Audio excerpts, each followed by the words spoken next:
श्री क्षेत्र नृसिंहवाडी येथे अन्न व औषध प्रशासन कोल्हापूर, महाराष्ट्र शासन, FSSAI नवी दिल्ली यांच्या संयुक्त सहकार्यानं व श्री दत्त व्यापारी असोसिएशन नृसिंहवाडी यांच्या मार्फत मार्गदर्शनपर प्रशिक्षण घेण्यात आलं. मिठाई दुकानदार, हॉटेल किराणा दुकानदार, मिल्क प्रॉडक्ट, पानपट्टी शॉपधारक, कोल्ड्रिंक्स, भेळगाडी यांचं प्रशिक्षण देण्यात आलं. त्यांना अन्नसुरक्षा माहिती देण्यात आली आणि सर्व अन्नपदार्थ हाताळायचे कसे, निर्जंतुक करायचे कसे ही माहिती यावेळी श्रीमती क्रांती घोडके यांनी चांगल्या प्रकारे प्रशिक्षण दिलं. यावेळेस अन्न व औषध प्रशासनाचे अधिकारी रमाकांत पाटील, विजय पाचपुते उपस्थित होते.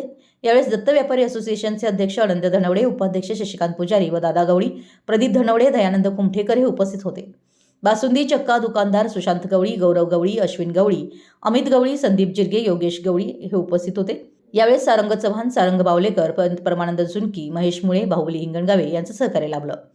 याचबरोबर किराणा दुकानदारांच्या वतीनं अजय बोरगावे, भोजनालयाच्या वतीनं विशाल सोमन, हॉटेल व्यावसायिक, कोल्ड्रिंक्स दुकानदार, पानशॉप दुकानदार, भेळ विक्रेते सर्व दुकानदार उपस्थित होते. प्रशिक्षण चांगल्या प्रकारे पार पडलं. यावेळेस 200 जणांचा सहभाग नोंदवण्यात आला आहे.